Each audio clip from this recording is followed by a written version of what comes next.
Où en est ce projet de TNT aujourd'hui? Il faut savoir qu'en 2015, nous avons lancé, dans un premier temps, un pilote. Donc ce pilote était destiné à couvrir le Grand Abidjan, c'est-à-dire à peu près 25% de la population, et il était donc proposé à 1 millier de bêta-testeurs.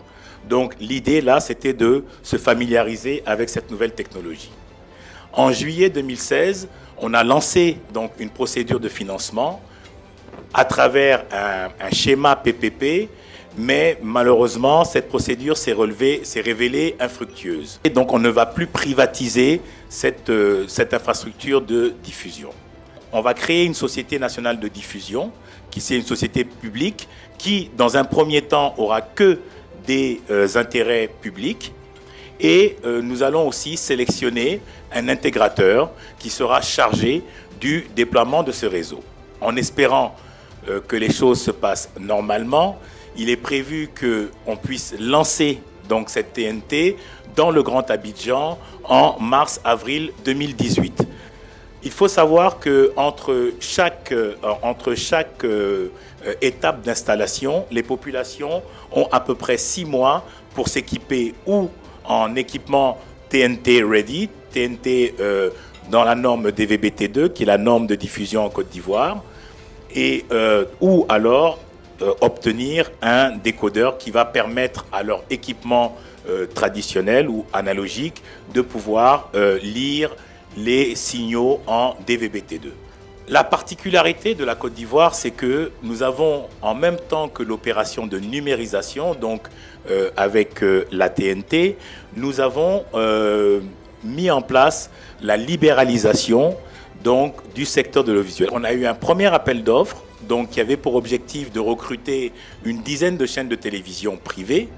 Et finalement, donc, il y a eu la réception que de 7 candidatures et 4 opérateurs ont été sélectionnés. Parce que bon, l'État de Côte d'Ivoire fait bien attention de ne pas sélectionner tout le monde. Donc il fallait qu'il y ait des dossiers structurés avec des opérateurs qui présagent d'un certain sérieux et d'un certain professionnalisme. Donc le groupe Vaudou, le groupe Canal Horizon, la société Nostalgie à travers Sorano et Optimum Media sont les 4 opérateurs qui ont eu cette licence de télévision privée. Elles ont normalement un délai de 12 mois pour être opérationnelles. Donc, logiquement, fin du premier trimestre 2018, ces chaînes de télévision devaient être capables d'émettre.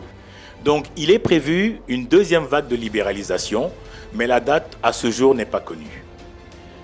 Donc, à côté de cela, il y avait cet appel d'offres pour des chaînes gratuites et il y a eu aussi un appel d'offres pour lancer des multiplexes payants qui seront disponibles à travers le réseau de la TNT.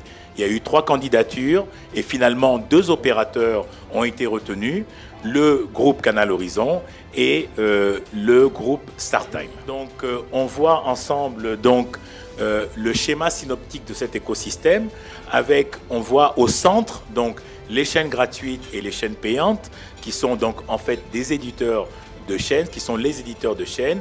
Ils ont des relations avec les téléspectateurs, avec les producteurs, avec les annonceurs, avec la société de diffusion et aussi avec le trésor public. Avec les téléspectateurs de Côte d'Ivoire payent une redevance donc à ces chaînes publiques. Ces téléspectateurs vont payer des abonnements aux chaînes payantes. Les producteurs vont être sollicités par des achats de programmes que nous espérons massifs.